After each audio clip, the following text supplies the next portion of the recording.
nós ficamos, não sei se você se lembra, nós estávamos falando de fasores. Vocês estão ouvindo bem aí, gente? Sim. Sim. Vocês lembram que a gente estava falando de fasores? Eu expliquei o que era fasores, dei alguns exemplos e tal, e daí nós demos uma paradinha, você lembra? Aí eu disse para vocês que aquela parada era para a gente estudar números complexos, ter uma noção de números complexos, e depois a gente voltaria a fasores. Então, a ideia hoje é terminar o número complexo, aquelas operações com números complexos, e logo a seguir continuar o assunto de fasores. Ok? Ontem, pelo que eu me lembro, nós estávamos falando sobre como se faz a divisão de números complexos na forma retangular, se não me falha a memória. Eu redistribuí a apresentação, os slides todos, de tal forma que a gente pudesse encerrar esse assunto hoje. Mas não vai dar, porque já temos aí quase 20 minutos de aula. Estou meio frustrado, mas eu vou tentar ser rápido hoje. Bem, quando a gente quando formos dividir complexos, nós fazemos dessa forma aqui. Ó. Digamos que a gente vai fazer na forma retangular. Os dois números eu vou dividir são A mais JB e C mais JD. O processo é semelhante que a gente faz, que nós fizemos lá na multiplicação. Nesse caso aqui, o que é feito? A gente multiplica o numerador e o denominador pelo conjugado do denominador. Vocês lembram o que acontece quando a gente multiplica um complexo pelo conjugado? Por lembrar aí o que nós falamos ontem. Qual que é o resultado? D ao quadrado mais menos D ao quadrado? Exatamente isso aí. Dessa forma, facilita o resultado, né? E eu vou ter a divisão por um número. Quer dizer, o numerador ele vai ser dividido pelo número que é o quadrado mais b ao quadrado. E o produto aqui de cima, já sabemos que a gente faz, usando aquela regrinha que você chamaram aí de regra do chuveirinho, tá certo? Então, fazendo dessa forma, operando dessa forma, nós vamos ter aí, continuando essa flutuação aqui, ó. Em cima eu tenho o resultado da multiplicação, que nós também vimos na aula passada, e embaixo um número, que é c ao quadrado mais d ao quadrado, né? Que são os números reais, então a soma dos quadrados de dois números reais é um número real. Então fica simples eu fazer essa operação aí, certo? Vamos a um exemplo aqui. Ó. Por exemplo, quer dizer, vamos a um exemplo, por exemplo, né? É um pleonasmo. Vamos ver aí, ó. Em cima eu repeti a equação, né? A fórmula, vamos chamar assim, de divisão, e que eu tenho um exemplo ilustrativo aqui. Seja efetuar essa operação aí, ó. 1 mais J2 dividido por 2 menos J. 1 menos J2 dividido por 2 menos J. Nesse caso, é só colocar os elementos lá na expressão, né? Que é 1 menos J2 dividido por 2 menos J, colocando lá, eu vou andar mais rápido aqui, tá, gente? Para recuperar o tempo, aí, coloquei os números aí. Ó. O 2 está aqui, esse AC aqui, ó, só vou mostrar aqui, o que é o AC? É o produto do 1 pelo 2, portanto, é 2. E fazendo isso para tudo aqui, ó, nós vamos chegar a essa situação aí, ó. A esse resultado aí. Ó. Então, em resumo, toda vez que formos fazer uma divisão usando a forma retangular, vocês operam dessa fórmula, tá? Em cima você coloca essa sequência aqui, ó, que já vimos, que é o resultado de uma multiplicação de complexo na forma retangular, e embaixo você coloca o C2 ao quadrado mais D2 ao quadrado, né? E vai executando aí o algebrismo e resolve e está ele aí, ó, o resultado na forma retangular, né? Isso aqui são outros exemplos, eu vou passar tudo, não vou resolver por falta de tempo, só para deixar aqui se vocês quiserem estudar depois. Bem, isso aqui é uma observação que eu coloquei aqui para vocês também lembrarem quando estiverem operando com números complexos, e para dividir um complexo na forma retangular por um número real, que é o caso, tanto a parte real quanto a parte imaginária deve ser dividido pelo mesmo número. Esse raciocínio facilita para a gente, porque o que nós temos aqui? Ó? É um número complexo na forma retangular, que é o resultado da multiplicação. E embaixo um número, que é o resultado do A ao quadrado mais o C ao quadrado. E quando a gente faz isso, você já pode dividir direto aqui, ó, tanto um pelo outro, pelo 5 aqui. Ó. Tanto a parte real quanto a imaginária, quer dizer, o número 4 e a parte imaginária, que é o J3, eu já posso dividir direto pelo número real, que está lá no denominador. Tá certo? É simples e sem problema. Agora, vamos ver todas essas operações na forma polar, que normalmente é a que se usa mais. Mas só que tem um detalhe importante aí. Não se faz adição e subtração na forma polar. Toda vez que você tiver que somar ou subtrair números complexos, você vai fazer na forma retangular ou forma algébrica dele, porque não se consegue, não há como você operar dessa forma, exceto para esse caso aqui, ó, né? Quando aqui, ó, vou ler aqui para vocês. Operações de soma e subtração não podem ser feitas na forma trigonométrica, né? Ou polar, a menos que os números complexos tenham o mesmo ângulo θ, que seria talvez uma exceção. Tendo, você pode operar normalmente, mas não tendo, não deve. A sugestão é que nunca faça. Sempre vocês vão fazer, quando você estiver lá no seu circuito, somando duas tensões, por exemplo, ou duas correntes, ou mais, você vai fazer soma ou subtração algébrica desses elementos, use a forma polar, use a notação de Steinmetz, que além de ser mais simples, aliás, desculpe, usa a forma retangular. Tá? Não se dá para fazer isso na forma polar. Forma polar, eu estou meio apavorado aqui, gente, que eu saí do meu ritmo com esse negócio de preparar a aula, ficar esperando e a aula não ocorrer. Eu tenho que entrar no ritmo ainda. Vai demorar um minuto. Bem, então, quando nós tivermos, resumindo, adição e subtração, não use a forma polar ou a forma trigonométrica. Use a forma retangular. As outras, recomenda-se que use a forma polar. É mais simples. Beleza? A multiplicação ou a divisão não há problema fazer na forma trigonométrica. É mais simples fazer. Tem um caso aqui. Ó. Eu tenho dois complexos e vou fazer a multiplicação de um pelo outro. Um é o Z1, que está nessa forma aqui, ela pode estar na forma de Steinmetz, aquela forma polar, que a gente chama de polar.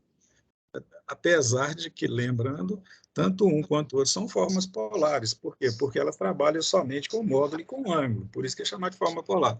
Mas, genericamente, ou costumeiramente, a gente usa aquela que tem aquele símbolozinho de cis que eu falei com vocês. Bem, então, tem aqui Z1 e Z2 na forma trigonométrica, e vou fazer a multiplicação dele. Simples e direta, aquela regrinha que a gente já mostrou para vocês lá atrás. Eu não vou ficar repetindo, não. Vou só deixar aqui a demonstração, né, o algebrismo que eu fiz para demonstrar para vocês, para você poder estudar depois. O importante é essa conclusão que a gente chega aqui. Ó. Quando eu tiver dois complexos multiplicando, né, como que a gente opera? Multiplica-se os módulos e adiciona-se os argumentos. O que é isso? Aqui estão os módulos. Esse exemplo aqui é o exemplo genérico para N números complexos que eu estou multiplicando. Então, por exemplo, se eu tiver Z1, Z2, até Z, multiplicando um pelo outro, como é que você faz? Você pega os módulos, todos os módulos, aqui, ó, e multiplica, certo? E coloca aqui esse resultado, né? Z1 mais Z2, aliás, Z1 vezes Z2, vezes Z3, vezes Zn, multiplicando o que está dentro desse colchete aqui. O que está dentro do colchete aqui? A representação polar dele, isto é o cosseno do primeiro ângulo, que é a soma de todos os teta, né? Teta1, teta2 até teta-n, mais j seno da soma também desses módulos. Então, na multiplicação, a gente faz desse jeito. Se for, por exemplo, só dois números complexos, eu teria que Z1 vezes Z2, aqui teria, que são os números complexos, né? E aqui o módulo de Z1 e aqui o módulo de Z2, multiplicando o outro, e aqui dentro eu teria cosseno do ângulo do primeiro, mais o cosseno do segundo, mais J seno do primeiro, mais seno do argumento do primeiro, mais o argumento do segundo. Tá? Procure guardar isso aí na hora que vocês estiverem fazendo exercício, e como eu disse antes, isso aí tem que fazer exercício. Né? Eu falar aqui vai ficar um pouco no ar, como eu estou fazendo, mas vocês procurem resolver aqueles exercícios lá. Já passei bastante exercício exatamente para isso, resolvendo os exercícios, e também na hora que vocês estiverem usando, vai ficar mais claro. Da mesma forma, usando a notação de Steinberg, né, a gente faz a mesma coisa. A multiplicação de n números complexos é igual a multiplicação dos seus respectivos módulos, né? E com a indicação aqui do ângulo, que é a soma de todos os ângulos. Né? A única diferença é que aqui está naquela forma simplificada que a gente costuma chamar de notação polar. O resultado é sempre, o processo é sempre o mesmo, multiplica-se os módulos e soma seus argumentos. Tá? Por exemplo, nós temos aqui um número complexo, Z1 e Z2. Quero multiplicar um pelo outro. Como é que eu faço? Veja bem, são dois, Z1 e Z2. Então, eu multiplico os módulos, que é 4 e 7, né? E coloco esse resultado multiplicando o quê? Multiplicando, no caso da forma polar, multiplicando... deixa eu voltar lá para você recordar. Multiplicando o cosseno da soma dos dois ângulos, mais j seno dos dois ângulos. Então, lá vai ficar o quê? Já vou deixar aqui embaixo. Olha. Z1 mais Z2 é 4 vezes 7, que multiplica o cosseno de θ1, que no caso aqui é 40, observe que está nos dois elementos aqui, tanto o cosseno quanto o seno, é o ângulo de fase daquele complexo, mais J, a mesma coisa, seno da soma de θ1 mais θ2. Simples assim, tá? Vocês acostumem, quando vocês acostumarem, vai ficar mais fácil. Portanto, o resultado vai ser 28, e multiplica cosseno de 40 mais 20, que é 60, mais J seno também de 60. Aí, ó. Colocando os elementos aí, está aqui o resultado da soma na forma retangular. Desculpa, está andando rápido, tá? Eu peguei o resultado aqui na forma trigonométrica e já passei aqui para a forma polar. Então, esse é o complexo resultante desses dois complexos aqui que estão mostrados na forma trigonométrica. Se eu tenho no exercício os dois complexos na forma retangular, eu passo eles para a forma trigonométrica, do jeito que está aqui, ó, que é direto, é só calcular o módulo e o ângulo e o argumento, né? Aí logo eu crio, eu escrevo ele nessa forma, aplico essa relação aqui, né? E tenho o resultado, que é o resultado disso, que depois eu volto para a forma retangular, que já sabemos como fazer. Então, nesse caso, já tem aqui o resultado do produto de dois complexos. Usando a notação de Steinberg, é mais simples ainda. Aqui, ó. Toda vez que vocês tiverem dois números complexos, Z1, ângulo θ1, vezes Z2, θ2, basta você, como fez lá na outra forma, multiplicar os módulos e somar os ângulos. Vai dar a mesma coisa. Esse aqui é o mesmo resultado que está lá. Pega isso aqui, por exemplo, e passa ele para a forma retangular. vai dar a mesma resposta que deu lá. Tá? A divisão, qual que é a diferença? A diferença da divisão é que o resultado final vai dar aqui, ó, em vez de ser soma de θ1 e θ2, é subtração. Mas procede da mesma forma. E isso veio dessa demonstração que está aqui em cima, que eu estou correndo com ela, tá? Bem, então, o módulo do quociente, que é de uma divisão, né, é o quociente dos módulos. Então, você pega os módulos, divide, né, e o argumento é a diferença dos argumentos. Então, daí que o resultado na forma trigonométrica. Na forma polar é a mesma coisa. Na forma de Steinbeck é a mesma coisa. Se você tiver Z1 dividido por Z2, né, o resultado da divisão é essa aqui. Ó. Você pega os dois módulos e subtrai os dois argumentos. Beleza? Muito simples, né?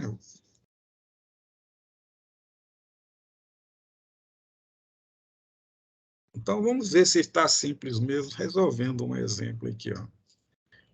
Veja bem, eu tenho dois complexos aqui na forma trigonométrica e quero fazer a divisão dele, do jeito que fizemos para multiplicação. Então, eu pego o 20, divido pelo 5, né? Não é isso que se faz? 20 dividido por 5, e coloco ele na forma de cosseno J seno. Quer dizer, é o cosseno do ângulo de Z1 menos o do Z2, que no caso aqui seria 120 graus, menos 90, está aqui, ó. E a parte imaginária, né, o J é seno do 120 menos 90. Como eu disse, a diferença da multiplicação é que a multiplicação é mais e na divisão é menos. O resto é tudo procede da mesma forma. Então, o resultado está aí, ó, na forma trigonométrica. E na forma polar, usando Steinmetz, a mesmíssima coisa. Z1 sobre Z2 é a divisão dos módulos, né? Pega o módulo de um, divide pelo outro, e o ângulo final é o ângulo de um menos o ângulo do outro. Tranquilo, né? Resolvendo lá no exemplo, 20 sobre 5, que vai dar 4, e o ângulo referenciado aqui, ó, o ângulo desse complexo, ou o argumento desse complexo, seria 20 menos 90, 20 do primeiro do Z1 e 90 do segundo. Tá? Simples aí.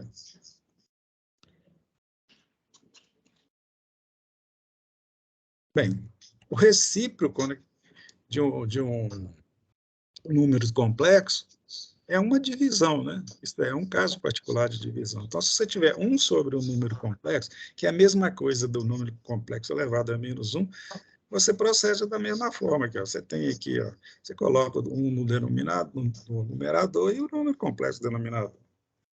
Né? O 1, esse 1 aqui, o que é? É um número complexo. Aliás, todo número é um número complexo. Só que o 1 é um número complexo que só tem a parte real. Né? É um número complexo de módulo 1 com ângulo 0, porque ele só tem a parte real. Então, acostuma, assim, se você tem um valor de um circuito, por exemplo, uma resistência no circuito, uma tensão, costuma transformar ele para número complexo. Né? Então, 1 é um número que está, por exemplo, dizendo, por exemplo, que a resistência é 1, ou que a tensão é 1, quer dizer, tem uma grandeza 1 lá. Transformando ela em número complexo, você considera o 1 como o módulo dele, e o ângulo é o ângulo de fase daquela grandeza. Como não foi especificado, é 0. Se fosse uma corrente no circuito defasado, por exemplo, de 90, atrasado de 90, você colocaria menos 90. Mas o número puro 1 é 0 graus. Tá? Então, você pega esse número complexo e divide pelo de baixo. E quando você está dividindo, fazendo essa divisão, é o módulo do primeiro, que é 1, dividido pelo módulo segundo, que é Z. Portanto, vai dar 1 sobre Z. E o ângulo? É o ângulo do primeiro menos o ângulo do segundo. Isto é 0 graus menos θ, que vai dar menos θ. Então, o inverso, né, ou recíproco de um número complexo, é igual a 1 sobre o módulo, e o ângulo é menos o argumento daquele complexo. Se às vezes guardar isso, às vezes, não, muitas vezes, ajuda para nós. na hora de solucionar algum problema elétrico. Bem, agora vamos chegar naquela parte que nós paramos lá. Desculpe ter corrido aqui, tá, gente? Eu estou tentando chegar no final, porque eu acho que hoje é a última hora que nós vamos ter. Tenho quase certeza, semana que vem eu já estarei aposentado, ou a escola terá contratado outro, ou vai estar em vias de contratar outro, tá? Eu quero fechar esse assunto hoje. Eu quero chegar no final do estudo de fasores. É muita coisa para fechar em poucos minutos, mas vamos ver o que se pode fazer. Se não conseguir, semana que vem a gente dá um jeito. Então, vamos lembrar o que é fasor. Já tem uns, sei lá, umas 3 semanas que a gente viu isso, provavelmente vocês já não estão assim com ele fresquinho na mente de vocês, né? Mas vamos ver a figura que tem aqui. O que é um fasor? O fasor, de uma forma assim, bem resumida, né, bem sintetizada, é um vetor girante. Então, o fasor representa uma grandeza vetorial, só com um detalhe: ele não é imóvel, não. Ele não é, por exemplo, o vetor de uma força sobre um corpo, não é. Ele representa para nós uma grandeza que varia senoidalmente. Então, fasor só é válido para grandezas senoidais ou cossenoidais, que é a mesma coisa de senoidal, porém defasada de 90, né, como já vimos. Então, o que é um fasor? É um vetor girante representando uma tensão ou corrente senoidal com frequência fixa, isto é, velocidade angular fixa e um ângulo de fase, tá certo? Porque é a partir daquele ângulo que você considera o giro do vetor. Então, isso que está representado aqui, ó, é um vetor cujo módulo é representado aqui, ó, indicado pela letra A, e o ângulo de fase é o ângulo θ.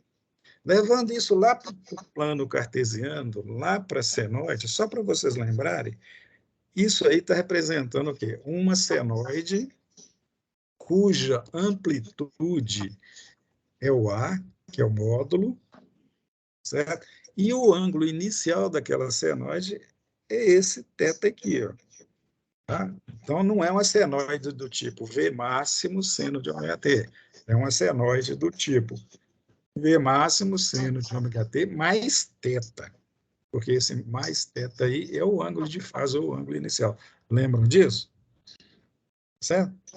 Agora, veja bem aqui, um fasor representado no plano cartesiano pode ser decomposto pelas projeções aqui, ó, no eixo vertical e no eixo horizontal. Então, o fasor é isso aqui. A decomposição dele, os dois eixos, são esse vetor azul aqui, ó, e esse vetor vermelho, que são as coordenadas, né? Analisando dessa forma, eu posso fazer uma comparação de vetor com número complexo. Por que é o número complexo para nós até agora? É um ponto, né, no plano, não plano cartesiano, mas é num plano, né, e aquele ponto no plano é definido por dois elementos nos dois eixos, que é o A e o B. Então, por analogia ou por similaridade, eu posso usar um número complexo para poder representar o vetor, para poder usar a álgebra vetorial para calcular os elementos daquele vetor, daquele fasor, dentro de um circuito que ele está ali representando. Tá certo? Então, veja bem, aqui nós temos o fasor, mas eu já posso, assim, introspectivamente, imaginar que é um número complexo. Então, o que é um fasor? É um número complexo. Tá certo? Ou pode ser representado ou operado da forma que a gente opera um número complexo, das formas que a gente já viu, né? Isto é, fazer operações matemáticas usando a álgebra dos números complexos. Quais as operações que nós vamos fazer? Soma, adição, multiplicação, soma soma, subtração, divisão, multiplicação, tá? Do jeito que nós fizemos ali. Foi meio corrido, hoje foi meio corrido, mas ontem não foi, não. Então, veja bem aqui. Olha a similaridade. Conhecendo as suas componentes, o módulo do fasor poderá ser calculado usando o teorema de Pitágoras, do jeito que fizemos com o número complexo. Como eu sei que o módulo do fasor é o comprimento dessa seta aqui, ó, que é a hipotenusa desse triângulo, e como para calcular, eu preciso desse valor aqui, ó, no eixo Y e desse valor no eixo X, é só aplicar o teorema de Pitágoras a esse triângulo retângulo aí. Isto é, a hipotenusa A é a raiz quadrada dos quadrados de A e de B, do jeito que a gente está acostumado a fazer lá com números complexos. Tudo agora a gente vai fazer analogia com números complexos. E o ângulo? Bem, você pode calcular o ângulo usando qualquer expressão trigonométrica que você quiser, ou de seno, de tangente, ou do cosseno. Nós já estamos acostumados a usar a tangente. Então, o ângulo θ do fasor, isto é, o ângulo de fase do fasor, né, ou de fase inicial do fasor, que é θ, é igual ao arco tangente de A sobre B. Né? Esse ângulo aqui, ó, ele pode ser calculado usando essa expressão. Então, é o arco tangente dessa altura aqui, ó, vou chamar de altura sobre B. Ou então, lá no número complexo, nós chamamos esse aqui de B, esse aqui de A. É só inverter aqui, ó, quando eu estiver referindo a números complexos. Não se esqueça, aqui eu estou trabalhando com o triângulo, eu estou chamando de A e de B, mas lá no números complexos eu inverti. Normalmente é invertido. Esse operador J eu vou deixar para depois.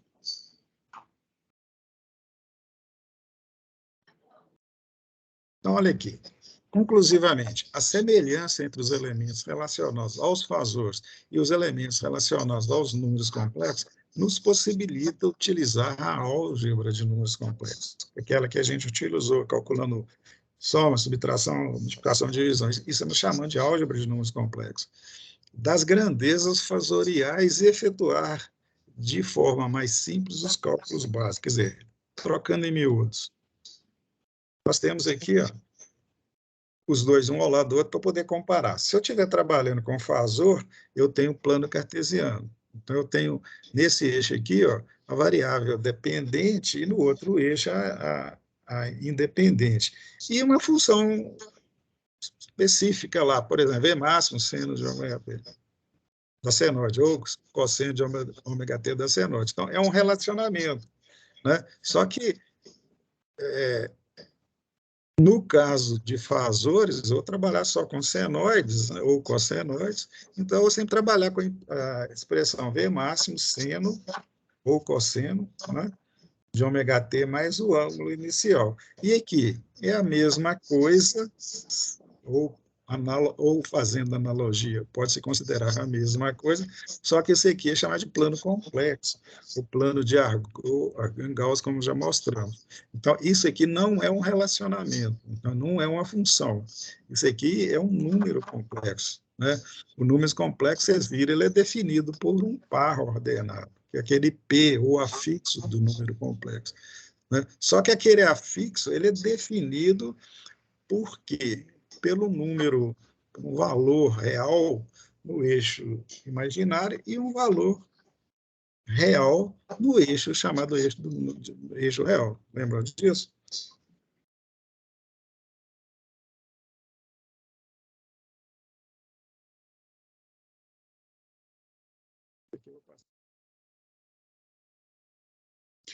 Quero lembrar, gente, isso aqui vou deixar aqui para vocês lerem depois, quando for estudar sobre esse assunto na aula. Quando eu estiver usando as expressões, eu vou considerar, normalmente os livros consideram um desses três elementos aqui, ó, o módulo, no caso amplitude, que é a mesma coisa, ela pode vir expressa em valores de pico, ou pico a pico, ou eficazes. São aqueles valores que você vai utilizar na função seno ou cosseno, como o valor máximo daquela. É aquele valor que varia senoidalmente, que vai ter, adquirir instantaneamente valores que dependem do instante, não é isso? Não é assim que acontece? Só que nós vamos estabelecer aqui, porque é mais comum, ser assim, usar o valor eficaz. Então, toda vez que você tiver uma expressão lá, V máximo, seno de ômega t, por exemplo, o V máximo é o valor de pico. Você tem que fazer a conversão para o valor eficaz. Aí vai ficar dessa forma aqui, ó. Esse V aqui, tanto aqui quanto aqui, ó, tanto na forma aqui dos complexos, quanto na forma dos fasores, usando a álgebra de complexo, esse V aqui é o valor eficaz. Então, por exemplo, a tensão V, como é que você expressa aquela tensão V no domínio dos fasores? A tensão V é igual o valor eficaz dela, tá certo? Que é o valor máximo que eu estiver considerando, que é o valor de pico sobre a raiz de 2, para um ângulo de fase θ qualquer. Tá certo? Da mesma forma, quando você estiver usando lá no números complexos, as notações, você faz isso, você utiliza o valor eficaz ou o valor de pico, mas nós vamos padronizar, usar o valor eficaz. Tentar ser mais claro. Eu tenho aqui, ó, duas funções, dois elementos, no domínio do tempo. Por quê? Porque está sendo expressa em função de ômega-t. Uma é a tensão em função do tempo, o outro é a corrente em função do tempo. Tá? Normalmente, você expressa as funções senoidais, que é o caso, usando a tensão de pico descendo de ômega-t, né, mais o ângulo de fase dela. Certo? Se o ângulo de fase for zero, se, por exemplo, o zero da senoide é o zero do cartesiano, o θ V aqui é zero, né? Da mesma forma que a corrente. Mas se não for, você tem que especificar aqui. Em circuitos nos circuitos que nós vamos trabalhar, nos circuitos da disciplina, circuitos elétricos, em corrente alternada, esses ângulos aí não são iguais a zero. Né? Ou então, você, quando for igual a zero, é porque você está querendo simplificar e está usando um referencial zero. Aí vai depender. Né? Se você, por exemplo, tiver um circuito série, por exemplo, um circuito que tem um indutor, um capacitor e um resistor, é um circuito série. Como é que você calcula as tensões nesses elementos? Bem, você calcula usando a álgebra complexa. Né? Você não vai calcular, por exemplo, as tensões usando as regras para corrente contínua, porque quando se trata de corrente contínua, você trabalha com álgebra, como é que fala? É soma algébrica ou subtração algébrica, que aqui é vetorial, por causa do ângulo ser diferente de zero, por causa das tensões serem defasadas, serem vetoriais. Então, quando você tiver um circuito série, no caso de ser um circuito série, a corrente que passa por todos os elementos do circuito série é a mesma. Aí você pode usar a corrente como referência. Quando você usa a corrente como referência, esse θi aqui na expressão da corrente pode ser zero. Ela é usada como referência. Ela pode ser considerada como a fase do plano cartesiano, quer dizer, o zero dela é o zero do plano cartesiano, mas ela vai estar defasada da tensão, num ângulo diferente de zero. Aí você considera para a corrente o θi zero e para a tensão o ângulo que aquela corrente tiver defasada, que aquela tensão estiver defasada da corrente, é só isso. Mas se for um circuito paralelo, vai acontecer o contrário. No circuito paralelo, se tiver, por exemplo, capacitores, indutores, isso tudo em paralelo, o que é comum ali? É a tensão. O que não é comum? As correntes, porque em cada um elemento vai ter uma corrente diferente. E as fases dessas correntes são específicas, né? Por exemplo, se você tiver um circuito paralelo de um capacitor, um indutor e um resistor, você vai ter um ângulo de fase para a corrente, um ângulo de fase, aliás, um ângulo de fase de corrente para o resistor, um ângulo de fase de corrente para o indutor e um ângulo de fase de corrente para o capacitor. Nesse caso, cada um vai ter o seu θi. Cada ramo vai ter um θi. Mas como a tensão é a mesma, porque está tudo em paralelo, o θv pode ser zero. Entende? Então, você vai usar dos seus cálculos vetores, né, sendo que o vetor tensão vai ser dado por quê? V máximo seno de ômega t, e na formação complexa você transforma o máximo para eficácia por causa do padrão que nós vamos usar, né? É só dividir por raiz de 2, e vai colocar ômega t mais o zero para tensão, porque ele é usado como referência. Corrente não vai ser a mesma, aí cada um vai ter um ângulo de fase diferente. Depende se é no indutor, se é no resistor, se é no capacitor. Agora, você deve lembrar que, se você liga uma tensão V máximo seno de ômega t no resistor, a corrente que vai passar por ele vai ser I máximo seno de ômega t. Por quê? Porque no resistor, a tensão e a corrente estão em fase. Beleza? No caso de ser um capacitor ou indutor, elas estão defasadas de 90 graus, que é a característica de circuito reativo, né? Mas isso aí vai ser explicado na hora que estiver usando. Bem, então o que nós temos aqui? Só como exemplo. As expressões aqui, ó. P máximo de seno de ômega t, Vp é o valor de pico, e máximo também é o valor de pico. E são os valores eficazes, coisa que vocês já estão careca de saber, né? E no caso de utilizar fasor para representar essas grandezas, veja bem, o V é V máximo com ângulo θV. Então, ao invés de você escrever essa expressão aqui, basta escrever essa expressão aqui. Ou melhor, essa daqui, ó. Por quê? Porque eu sei que esse V aqui, que essa grandeza V, é uma tensão cujo módulo, em termos eficazes, é V. E o ângulo de fase é o θV. Lembrando do raciocínio que eu falei com vocês, que eu comentei com vocês. Depende se o circuito é sério ou paralelo, você pode usar um como referência. Mas pode também não usar se não quiser.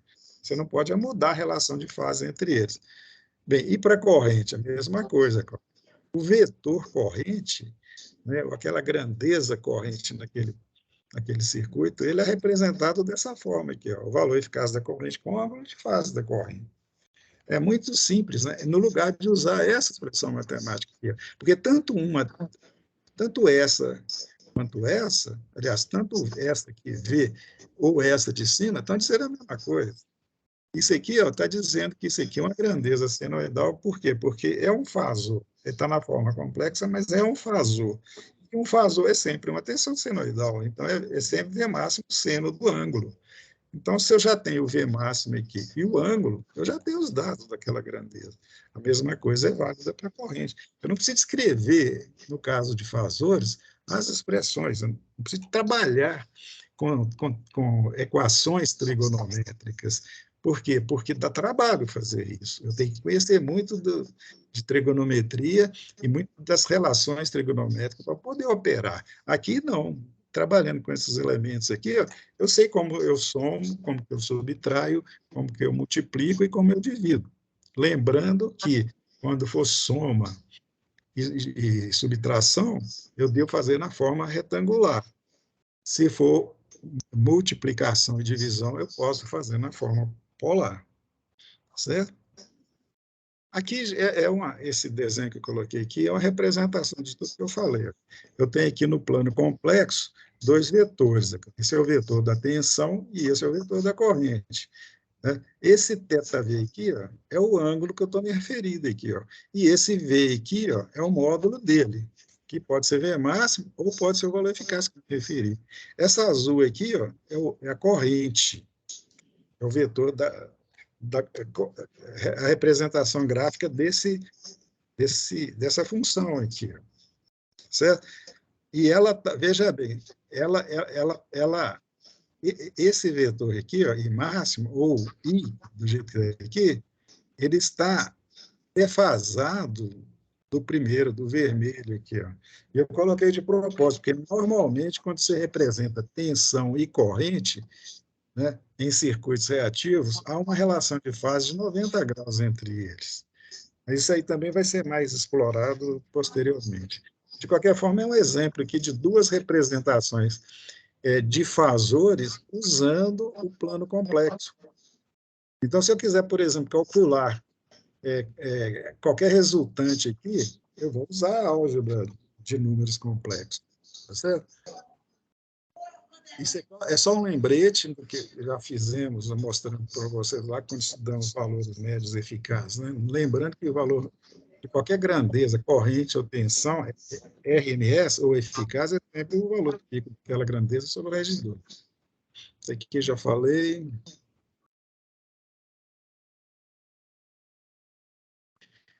Veja bem, vamos falar sobre adição de fasores. Então, tem dois fasores que quero somar, para dar um exemplo para você.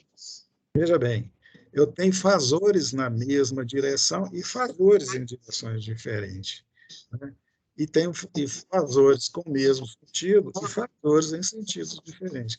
O que está sendo representado nesse lado da figura aqui, ó, é um fasor A e um fasor B na mesma, no mesmo sentido e mesma direção.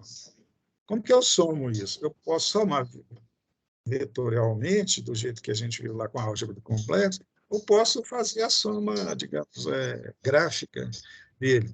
Né? A gráfica aqui, quando eu tenho os dois desenhados, fica simples, é só colocar um ao lado do outro. Eu sei que, como eles estão em fase, cara, eles têm o mesmo, os dois têm o mesmo ângulo de fase, né? Tem a mesma direção, basta pôr um junto com o outro e ver o comprimento de um com o comprimento de outro e a soma dos dois. Você põe uma reguinha aí e pronto. Se eles tiverem direções diferentes, né, a situação muda um pouco. Né? Por quê? Porque aí eu vou ter que... A soma dos dois vai ser um menos o outro, o maior menos o menor, com o sentido resultante do maior. Então, isso é uma composição gráfica. Normalmente, ela não é muito precisa, porque você tem que ter a medida do comprimento dos vetores. Né? E pior ainda, e quando forem de direções diferentes? Olha aqui, o que nós temos aqui? Nós temos três vetores aqui. E eles estão totalmente, digamos assim, confusos aqui. Ó. O VA é para baixo e tem um ângulo de fase aqui determinado. O VC é para cima com outro ângulo de fase. Os ângulos são sempre medidos em relação ao eixo horizontal, ou uma linha horizontal que eu posso colocar aqui como referência. Então, e esse outro também, ele é para cima, quer dizer, o sentido dele é para cima e tem o seu ângulo. Como é que você soma isso? A regra para somar fasores ou até vetores dessa forma é sempre pegar a ponta da seta, né, e colocar no que a gente chama de rabo da outra seta. Certo? Então, eu pego a ponta dessa seta aqui, de VA, e coloco aqui, do jeito que está colocado aqui. Ó. Esse outro, a mesma coisa, eu pego o rabo dele, né, com sentido, e coloco aqui. Então, esse, com esse, somados, né, digamos, vetorialmente, produz esse vetor aqui, ó. Certo? E usando qualquer processo trigonométrico ou gráfico, etc., eu verifico o tamanho dessa seta e o ângulo e eu tenho o resultado. Agora, veja bem o trabalho que isso dá. Né? Dá muito trabalho. Eu vou deixar indicado aqui e passar correndo. Outro exemplo aqui, ó, de vetores com direções diferentes. Usa-se a regra do paralelogramo, localiza a ponta de uma seta do jeito que está aqui, ó, de forma que os inícios dela se coincidem, então vou chamar esse vetor com esse, aplico a regra do paralelogramo, tá? São formas gráficas de calcular resultante. Tá? Vou passar rápido aqui, porque não, se eu tivesse muito tempo, eu explorava isso com vocês. Como não tem, vamos entrar logo no que nos interessa aqui. Ó. Que é isso aqui, ó, adição de fasores usando a álgebra complexa. Vamos ao exemplo aqui. Por exemplo, então tá. Esse é o ponto que eu quero que fique bem entendido, tá, gente? Isso aqui tem que ser bem devagar, porque vocês têm que entender bem isso aí. Veja bem. Efetue a soma. Eu vou até andar mais rápido aqui, eu não quero fazer isso para vocês na forma gráfica, não.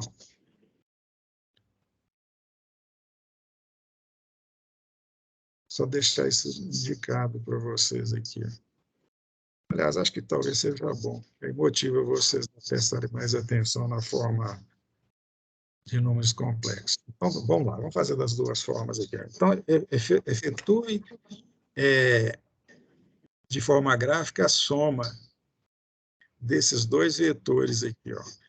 VA 200 seno de ômega t mais 90 e VB 100 seno de 100 volts seno de 90. Vou interpretar que isso aqui. VA é uma tensão senoidal com valor de pico de 200 volts e o ângulo de fase de 90 graus. A representação dele no plano é essa seta aqui, ó. Veja bem, essa seta aqui, ela tem um comprimento igual ao módulo desse vetor. A outra seta, essa de baixo, a vermelha, representa a segunda grandeza, tá certo?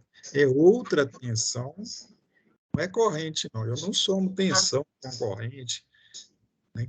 Eu somo tensão com tensão ou corrente com corrente. As grandezas têm que ser de mesma natureza. Eu posso multiplicar, mas não somar, nem subtrair, né, de grandezas diferentes. Bem, então, veja bem, a azul tem um módulo, né, que é o 200 volts. Então, esse valor aqui é 200 volts. E o ângulo de fase, 90 graus. Então, ele está exatamente vertical em relação ao outro. Já a segunda tensão é 100 volts seno de ômega t. Quer dizer, o ângulo de fase dessa segunda tensão é zero. A gente entende que ela é usada como referência. Então, ela tem que ser desenhada horizontalmente aqui, ó. E há uma diferença de ângulos de fase de uma para outra de 90, porque se uma é 0 e a outra 90, agora entenda bem. Pensa agora em número complexo. Eu não posso dizer que essa tensão A, VA, é um número complexo e que esse número complexo, nessa posição que está, seria J alguma coisa, que seria o número imaginário, porque no eixo horizontal, no eixo vertical, eu coloco o número imaginário, né? Então, esse número complexo que eu estou chamando de VA, ele tem, se ele for representado na forma Z igual a mais JB, o A dele seria zero. Por quê? Porque ele só tem a parte imaginária. Então, se eu pedir, representa esse vetor aqui na forma complexa, você vai colocar lá, ó, VA é igual a zero, que é o valor da parte real, mais JVA, quer dizer, J é o valor de VA. Da mesma forma, o de baixo. Só que o de baixo, o segundo, o VB, ele está no eixo horizontal. Quando o número complexo só tem um ponto lá no plano, que está no horizontal, ele só tem a parte real. Por quê? Porque o valor dele imaginário é zero, né? É só você, para lembrar, imaginar que tem um ponto aqui, ó, que é o afixo do VA, e aqui, ó, o afixo do VB. Se o afixo do VA está aqui, significa que o A dele, do A mais JB, né? O A é zero, então é só o JB. E se o afixo do B está aqui, significa que o B dele é o VB, mas o A dele, desculpe, é o VB, mas o B é zero, o JB é zero. Então, ele só tem o real. Então, eu tenho dois vetores, um só tem o real e o outro só tem o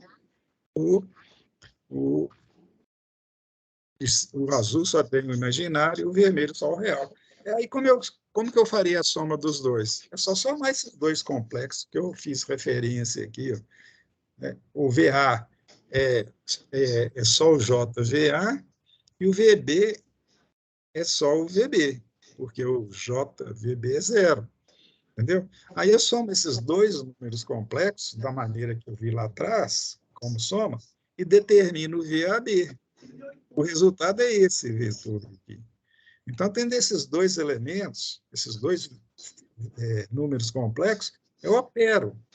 Então, o que eu fiz? Eu peguei duas grandezas senoidais, transformei em fasor e depois transformei em número complexo. E uso a álgebra de número complexo para fazer operação matemática de forma simples. Tá? De forma simples. Agora, veja que é forma simples, que se eu estiver pegando essas duas funções matemáticas aqui e somando uma com a outra, vai ficar 200 volts seno de ômega t mais 90, mais 100 volts seno de ômega t. Opera isso de forma, usando as expressões trigonométricas. Fica uma expressão muito grande, muito difícil de operar. Vocês teriam que usar relações trigonométricas, como eu já disse várias vezes. Então, você não faz isso. A segunda opção é fazer da forma gráfica que está sendo pedida aqui para fazer, isto é, aplicar a regra do paralelogramo para descobrir essa seta aqui, ó, e calcular o ângulo dela e o comprimento dela, usando o teorema de Pitágoras. Pitágoras, no módulo, é o comprimento, que é VA ao quadrado, né, raiz quadrada, né, de VA ao quadrado, mais VB ao quadrado. Então, esse é o módulo dela, a seta, que define o comprimento dela. E o ângulo? Aplica o arco tangente, né, de VA sobre VB. Calculou o ângulo. Você tendo o comprimento da seta e o ângulo, você tem a seta. Tá? Só que, nesse caso, ela foi obtida como? Usando relação trigonométrica, teorema de Pitágoras. E se você for fazer vetorialmente? Vetorialmente, não. Se for fazer fasorialmente, barra número complexo. Isso aqui é o que eu acabei de falar. Ó. Já falei isso aqui. Ó. O VA é 0 mais J200, porque o valor do módulo aqui, ó, é 200, né? Se ele é 200 e só tem ele, né? O outro é 0, então é J200. O VB é 100, só que com ângulo 0. Então, o módulo é 100 e o ângulo é 0. Tá? Beleza? A identificação desses vetores, ó, a configuração que você usa desses vetores é essa aí. Assim, eu vou ter dois números complexos. O que foi? Eu estou a álgebra complexa, é isso aqui. Ó. Como eu disse, quando você soma dois vetores, dois números complexos, a soma tem que ser na forma retangular. Eu não posso usar a forma polar, não. Então, eu peguei aqui o primeiro número complexo, 0 mais J200, e somei com 100 mais J0. Como é que faz isso? Quando você soma? Soma os dois, a 0 mais 100 e o 200 mais 0. Vai dar esse número complexo aqui, ó. 0 mais 100, quer dizer, o A do primeiro mais o A do segundo dá 100 volts. Né?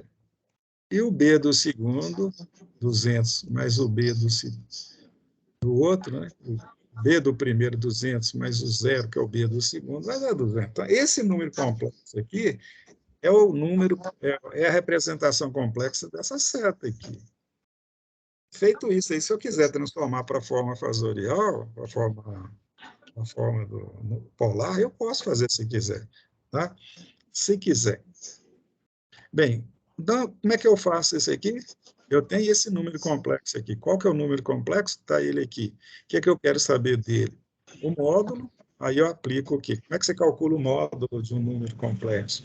Raiz quadrada dos quadrados, né? A soma dos quadrados. Então, a raiz quadrada de A ao quadrado, mais raiz quadrada de A ao quadrado, mais B ao quadrado. Está aqui, ó, que dá 223. Então, essa seta aqui, ou esse fasor aqui, que é o resultado da soma de dois fasores, tem esse módulo aqui. E o ângulo?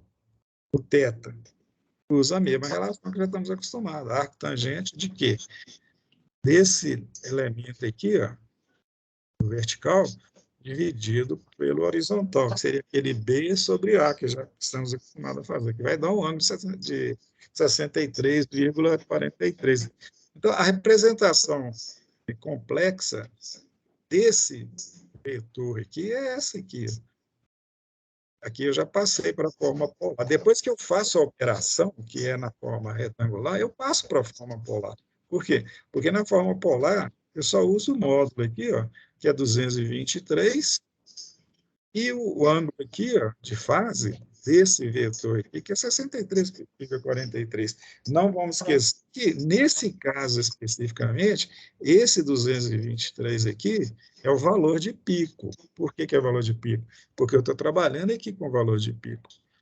Se eu quiser fazer uma representação dentro do padrão que nós estamos usando como referência, eu pego esse valor e divido por raiz de 3 para ficar eficaz.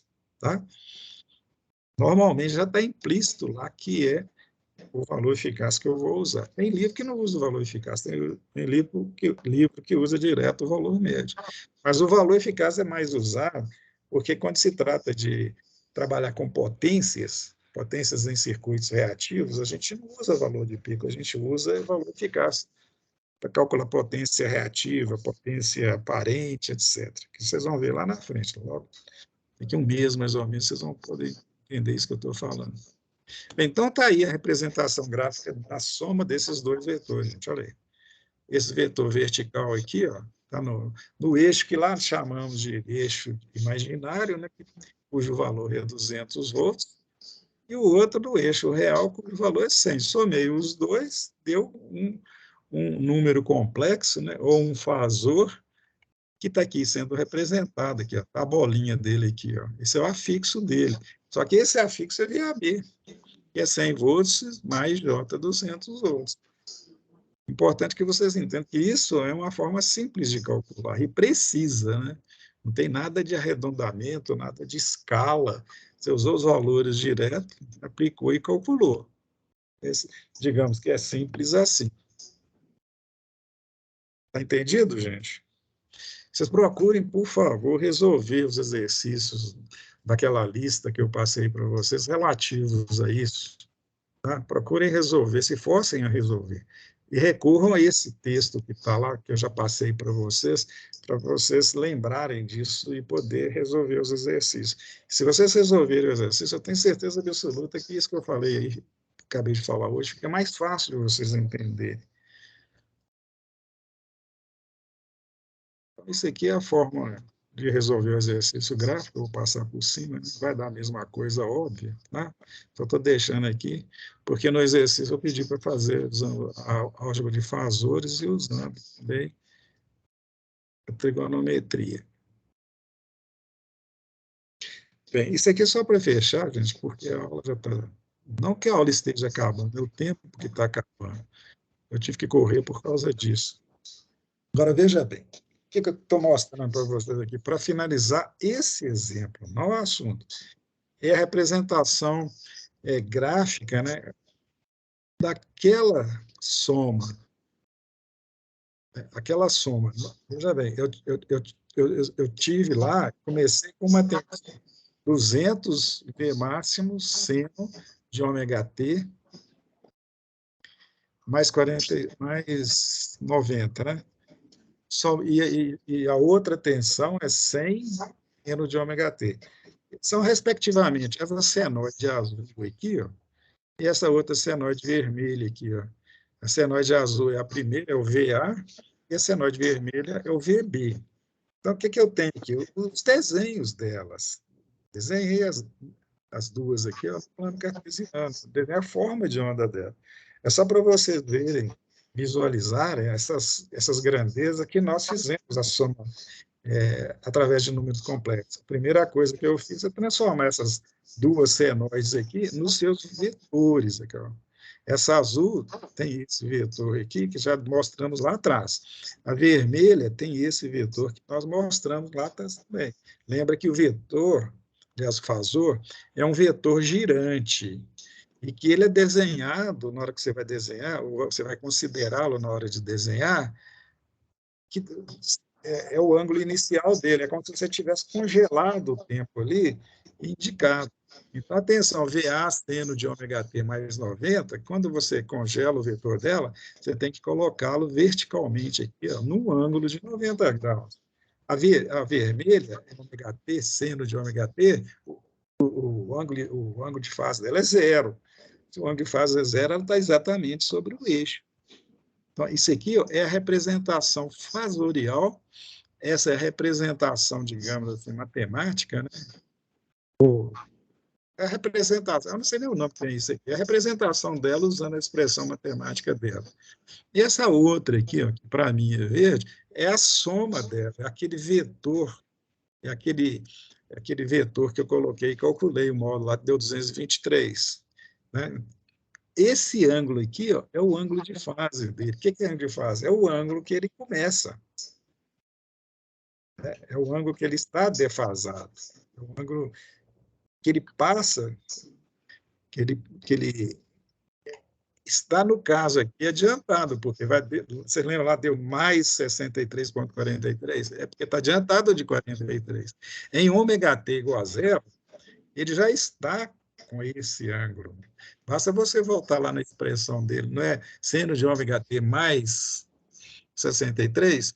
Quando o ômega t for 63, o resultado dá zero. Portanto, em zero, plano cartesiano aqui, ó, ele já está com esse ângulo. E o valor instantâneo é esse, daqui que eu coloquei a seta. De qualquer forma, eu desenhei as ondas aí. E elas estão acontecendo, elas estão progredindo, né? Estão variando em função do tempo. Aí. E as expressões matemáticas estão aí. Ó. VB seno, 100 seno de ômega t, VA é a fórmula dela é 200 seno de ômega t, e a soma das duplas, que é VAB, né? No caso, está aqui, ó, é VAB máximo seno de ômega t. Esse VAB máximo é aquele valor que nós calculamos lá, 223. Então, seria, no caso, 223 seno de ômega t mais 63,43, que é o ângulo de fase dela. Então, o que nós fizemos? Nós pegamos duas grandezas, fizemos a composição gráfica delas, quer dizer, primeiro peguei as grandezas e desenhei, e as transformei em fasor. Peguei os fasores e os considerei como números complexos pelos motivos que eu expliquei. Fiz a operação usando a álgebra de números complexos, obtive o resultado, peguei o resultado e desenhei as formas de onda aqui. Então, está tudo caracterizado aqui para vocês. Vamos ver o que tem pela frente aqui de exemplos. Vamos ver como é que nós estamos de tempo. Tem gente na sala ainda? Tem sim. Tá, então vou continuar aqui. Vamos aproveitar. Enquanto tiver gente aí. Outro exemplo aqui, ó. Efetue de forma gráfica. Eu vou até cortar a forma gráfica para a gente ganhar mais tempo. Né? A forma gráfica eu vou deixar indicado para vocês aqui. Ó. Eu tenho três correntes aqui. Ó. Uma representada dessa forma aqui, ó, fasorial, é 20 com o ângulo de fase zero. A outra é 30 com o ângulo de fase de 45 graus. E a terceira é 40 com o ângulo de fase 130. Vocês podem escrever, por exemplo, é 40 amperes com ângulo de 130, o outro é 20 amperes com ângulo de 130, ou 30 amperes com ângulo de 45. Quer dizer, é 20 amperes com ângulo de 0, 30 amperes com ângulo de 45 e 40 amperes com ângulo de 130. É outra forma de escrever. Aqui está o desenho delas, aqui, ó, dos vetores. Aqui, ó. Aqui tem a primeira corrente, que é o 20, com ângulo 0. A outra E2 é 30 com o ângulo de 45, e a terceira, essa corrente aqui, ó, de 40, tem 4 divisões aqui, com o ângulo de 130. Quer dizer, olha a loucura se você for fazer graficamente isso aí. Se você estivesse fazendo engenharia civil, até que você estaria fazendo isso. Você desenha lá no papel lá os vetores, né? Pega o transferidor, verifica o ângulo e pega esse que é o vetor resultante, ó, que vai daqui até lá na frente, calcula o tamanho dele, vê quantas divisões, mede lá com a régua, e o transferidor você vai medir, vai dar esse ângulo aqui. Ó. Claro que vai dar erro, claro que vai ficar aproximado. Né? Por isso que a gente usa um cálculo mais preciso. Né? É o caso que eu estou dando um exemplo aqui, ó, usando a álgebra complexa. Como os vetores já estão na forma polar, né? Estão, não, digamos assim, estão na forma polar, eu tenho que passar para a forma retangular, porque, como disse, na forma polar a gente não faz soma nem subtração. O 20A com ângulo zero, na forma retangular, dá isso aqui. Ó, tá? Eu nem vou fazer isso aqui para Eu já fiz direto, vocês já sabem fazer, eu não vou perder tempo fazendo, não. Se você quiser depois, vocês falam sobre a conferência. Até um exercício. Então, o primeiro 20A com ângulo de fase zero vai dar esse número complexo aqui, ó, o 20A, 20 ampere. É o A e a parte imaginária é zero. Tá? Parte imaginária é zero. Por quê? Porque calculou, deu isso. Né? E o outro? Calculando, passando polar para retangular, que já fizemos 2 semanas atrás, dá esse número aqui. E o terceiro, mesma coisa, pegando polar e passando para retangular, dá esse número aqui. Passo o seguinte, eu pego essas três formas, essas três correntes na forma retangular e somo na forma retangular. Como é que você faz a soma na forma retangular? Nós vimos ontem. Você pega a parte real delas, é 20, mais 21,21, menos 25,71, está aqui, ó, dá um valor, certo? Depois você pega a parte imaginária e faz a mesma coisa. Qual que é a parte imaginária? Da primeira é 0, da segunda é 21,21 e da terceira é 30,64, que está tudo aí representado. Tá? O zero já morreu, então só ficou 21,21 mais 30,64. Quer dizer, você fazendo essa situação aí, você vai chegar a esse número aqui, ou a esse número complexo aí. Então, a soma dessas três correntes é igual a isso aqui, ó, na forma retangular. É 15 amperes, porque esse aqui deu 15, que esses três aqui deu 15, e os outros dois lá, mais o zero aqui, ó, deu 51. Então, esse vetor que está aqui representado graficamente, na forma precisa, na forma retangular, usando o número complexo, é isso aqui. É muito mais simples você pegar esses três elementos aqui, passar para a forma retangular e fazer a soma, né? E obter o resultado da soma. Da mesma forma, se você for fazer subtração, fazer multiplicação ou divisão, só que na forma, se a operação for divisão ou multiplicação, você não precisa de passar para a forma retangular. É só fazer como mostramos usando a forma. Depois que você faz isso aqui, você pode transformar ela para a forma polar, se desejar. Né? É o que nós fizemos aqui. Eu coloquei ela na forma polar, né? Como já fizemos outras vezes. Então, ou representa daquela forma retangular ou na forma polar. Ou você pega uma calculadora e manda ele fazer isso direto na forma polar, vai dar esse valor aí. Agora, quando você vê na forma polar, o que fica muito evidente para você é que esse número aqui, ó, é o módulo dele, e que esse aqui é o ângulo de fase dele. Então, você vai imaginar assim, se eu for desenhar a forma de onda da tensão, no caso, da corrente, desculpe, se eu for desenhar a forma de onda da corrente resultante, da soma daquelas três correntes, se eu for desenhá-la, eu vou desenhar uma senoide cuja amplitude é esse valor aqui, 54,11 amperes, e o ângulo de fase é 73,55, quer dizer, uma corrente que está adiantada de 73,55 graus. Então, você já tem aqui a caracterização, você não precisa desenhá-la, você não precisa de fazer um desenho, esse gráfico aqui, com esse monte de seta aqui, basta você escrever isso aqui. Isso aqui é a forma completa e simples de representar a grandeza, que já por si é o resultado de uma soma de três outras grandezas. Que eu tive tempo, né, de fazer aqui o desenho delas. Está aqui o desenho, eu vou deixar registrado para vocês. Tem as três correntes aqui, a 30, 20 e a outra de 40, que essas três correntes aqui, essa, essa, somei vetorialmente e cheguei à conclusão que dá 54,11. Olha o ângulo de fase dela aqui, ó, 73,55. Então, tem três correntes, três senoides, somei essas três senoides, digamos, usando Fasor e Newton, complexo, e tem o resultado gráfico. E vocês lembram lá atrás, uns bons dias atrás, quando a gente estava somando 2 senoides e fazendo o gráfico da resultante? A trabalheira que dá. Aqui eu estou fazendo com 3, dá muito mais trabalho. Se eu for fazer a composição ponto a ponto graficamente, é melhor fazer vetorialmente, usando no complexo. Vetorialmente não, fasorialmente. Tá? Então, gente, se isso está mais ou menos na cabeça de vocês, a subtração é a mesma coisa, tá, gente? É o mesmo processo, subtrair é somar com o inverso e tal. Eu vou parar por aqui, já está no final da aula.